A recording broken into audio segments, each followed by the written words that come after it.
सरकार का ये कदम वास्तव में बिल्कुल सराहनीय है और इसको तत्काल प्रभाव से लागू करना चाहिए। संशोधन कर करके इसको तुरंत लागू करने के बाद जमींदारी विनाश अधिनियम लागू किया गया, तो उन जमींदारों की बहुत रजवाड़ों की जमीनों को जो है सरकार ने अपने अधीन कर लिया और जो उस समय के शोषित वंचित दलित और गरीब समुदाय के लोग थे उनको पट्टे दे करके उनको रोजमर्रा की जरूरतों से जैसे ऊपर लाने का काम किया।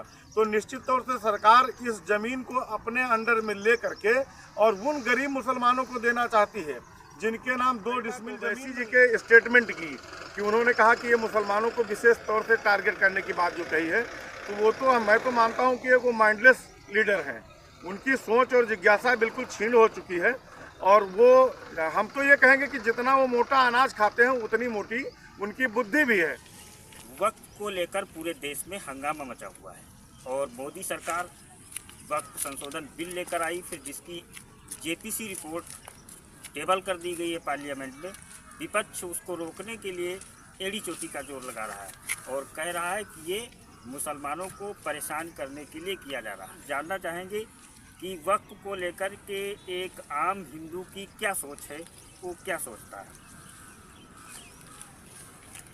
नाम बताइए। अरविंद कुमार वाजपेयी मेरा नाम है और आपको मैं अपने ग्राम पंचायत सहीपुर की तरफ से धन्यवाद देना चाहता हूँ। जिस तरीके से वक्त का देखा गया कि कुछ दिनों से वो लगातार ज़मीनों पे कब्जे करने की बात आ रही, यहाँ तक कि जो 1500 साल पुरानी संपत्तियाँ हैं और जिनके मंदिर बने हुए हैं, पूरे गांव को उन्होंने चैलेंज कर दिया कि ये वक्त का है और 2000 साल पुराने मंदिरों पे उन्होंने अपना दावा छोड़ दिया। उसी को लेकर के मोदी सरकार को संशोधन करना चाहिए। सरकार जो संशोधन के विषय में सदन में जो पेश किया है, तो मैं कहना चाहूँगा कि सरकार का ये कदम वास्तव में बिल्कुल सराहनीय है और इसको तत्काल प्रभाव से लागू करना चाहिए। संशोधन कर करके इसको तुरंत लागू भी करना चाहिए, क्योंकि देश की आज़ादी के समय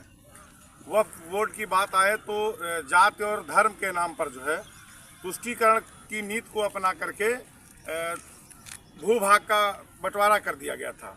उस समय जो देश के मुसलमानों के द्वारा जो संपत्तियां छोड़ी गई थी वो करीब 3000 के आसपास थी और आज जैसा कि आपने कहा कि 1500 साल पुराने मंदिरों को, तो ये तो बिल्कुल गलत है और कहीं भी वो अपने मुद्दे को जोड़ना चाहते हैं उस मुद्दे को वो जोड़ें, वो उनका विषय है।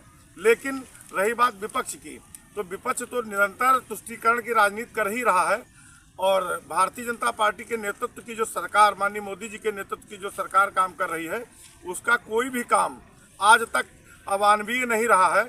जितनी भी योजनाएं हैं उनकी लोक कल्याणकारी योजनाएं रही हैं और जो भी उन्होंने काम किया है वो बिल्कुल मैं 100% इस बात को कह सकता हूं कि न्याय संगत कार्य किया है और वक्फ बोर्ड को समाप्त करके सीधे जो उन संपत्तियों को आज एक तरफ विपक्ष बेरोजगारी की और भुखमरी की बात करता है, तो मैं कहना चाहता हूं कि सरकार ने अगर वक्फ बोर्ड की संपत्तियों से उनके आय व्यय के ब्यौरे मांगे हैं तो उनको देना चाहिए, क्योंकि उन संपत्तियों से लाखों करोड़ों अरबों रुपए में जो है कहीं न कहीं अनाज की बिक्री की गई होगी।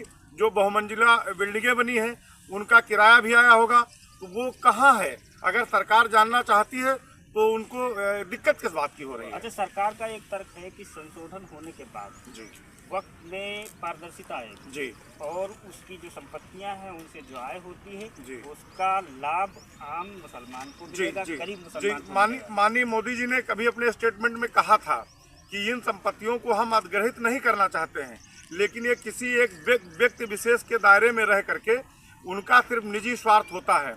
तो अब ये संपत्तियों का सही से जांच हो और सही से खुलासा हो और उसके बाद जैसे देश आज़ादी के बाद जमींदारी विनाश अधिनियम लागू किया गया, तो उन जमींदारों की बहुत रजवाड़ों की ज़मीनों को जो है सरकार ने अपने अधीन कर लिया और जो उस समय के शोषित वंचित दलित और गरीब समुदाय के लोग थे उनको पट्टे दे करके उनको रोजमर्रा की ज़रूरतों से जैसे ऊपर लाने का काम किया। तो निश्चित तौर से सरकार इस ज़मीन को अपने अंडर में ले करके और उन गरीब मुसलमानों को देना चाहती है जिनके नाम 2 डिसमिल ज़मीन नहीं है, जिनके पास घर नहीं है, तो ये तो बिल्कुल एक सराहनीय सरकार का कदम है। अच्छा, ओवैसी ने कहा है कि ये जो संशोधन लाया जा रहा है जी, ये मुसलमानों को टारगेट किया जा वो रहा है। वो रही बात ओवैसी जी के स्टेटमेंट की कि उन्होंने कहा कि ये मुसलमानों को विशेष तौर से टारगेट करने की बात जो कही है, तो वो तो मैं तो मानता हूँ कि वो माइंडलेस लीडर हैं। उनकी सोच और जिज्ञासा बिल्कुल क्षीण हो चुकी है। और वो, हम तो ये कहेंगे कि जितना वो मोटा अनाज खाते हैं उतनी मोटी उनकी बुद्धि भी है। तो हमें तो नहीं लगता है कि अगर मुसलमानों को टारगेट करने की बात कही जाए, जैसे माननीय प्रधानमंत्री जी की एक बहुत लोक कल्याणकारी योजना है प्रधानमंत्री आवास की, तो मैं तो गांव-गांव जाता हूं, देखता हूं, वहां पर आवास के विषय में किसी हिंदू और मुस्लिम का पक्ष नहीं रखा गया। अभी जो खाद्यान्न के तहत जो है सबको, अन्नपूर्णा योजना के तहत सबको अन्न मिलता है, फ्री कोटेदारों की दुकान पर मिलता है, तो वहाँ तो जो है किसी हिंदू और मुसलमान के नाम से तो नहीं दिया जाता है। आम आदमी पार्टी के एक सांसद हैं संजय सिंह जी, संजय सिंह ने कहा है कि ये संशोधन इसलिए लाया जा रहा है ताकि सरकार वक्फ की ज़मीन को छीन ले, और अभी ये वक्फ की ज़मीन को छीनेंगे, फिर मंदिरों की ज़मीनों को छीनेंगे, फिर गुरुद्वारों की ज़मीनों को छीनेंगे, चर्चों की ज़मीनों को छीनेंगे। क्या कहेंगे आप इस पर? वो संजय सिंह जी का एक बड़बोलापन है। वो बोलने से पहले कभी सोचते नहीं है कि हम क्या कहने जा रहे हैं, और उनके बड़बोलेपन का ही कारण है कि आज के 4 दिन पहले आपने देखा है कि किस तरीके से उनका दिल्ली के अंतर सफाया हुआ है। तो अगर हमारी सरकार अगर गलत काम कर रही होती तो वहां पर भारतीय जनता पार्टी बहुमत में ना आती, और जो प्रचंड और ऐतिहासिक जीत मिली है वो मोदी जी के ऐतिहासिक कार्यों की बदौलत मिली है।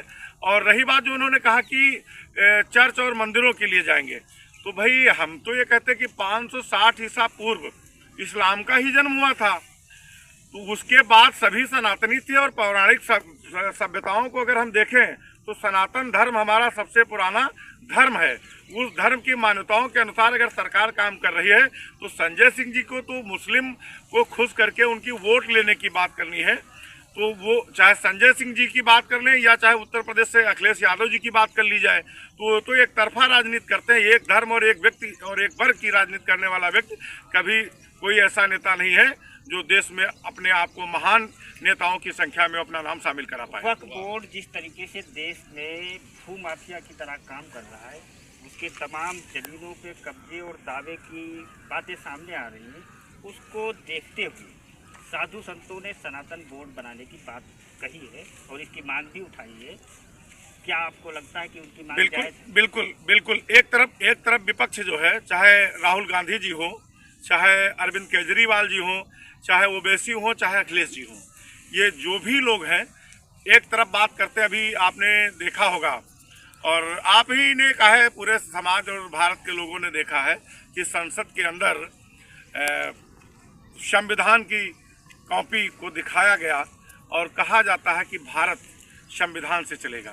तो एक तरफ तो ये लोग संविधान की दुहाई देते हैं कि देश संविधान से चलेगा, तो भारत अगर डॉक्टर बाबा साहब भीमराव अंबेडकर जी के द्वारा बनाए गए संविधान के अनुसार चलेगा और ये संविधान सिर्फ सनातनियों पर लागू होगा, तो मुझे लगता है, कहने में कोई संकोच भी नहीं हमें होना चाहिए कि भारत में जहां डॉक्टर बाबा साहब भीमराव अंबेडकर का संविधान चलना चाहिए और उस संविधान में देश से अमन और शांति रहनी चाहिए, वहां पर शरीयत और ये मीम जैसे शब्द को हम नकारते हैं।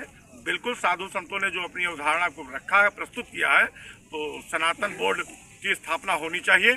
इस देश में दोहरी नागरिकता और दोहरे संविधान की कोई जगह नहीं है। सही बात। क्या नाम आपका? अनिल कुमार। संविधान की बात अभी हो रही थी, तो जो कानून है वक्फ कानून, उसमें संशोधन करना चाहती है मोदी सरकार। उचित है कदम उनका? सही उचित कदम सरकार जो कर रही है वो अच्छा कर रही है। वक्फ बोर्ड में संशोधन के बाद सरकार का तर्क है कि इसकी जो संपत्तियां हैं उनका लाभ आम मुसलमान को मिलेगा। ठीक सही सरकार सही कह रही है। नाम बताइए। कमल किशोर यादव। क्या वक्फ में संशोधन होना चाहिए? सही होना चाहिए। होना चाहिए।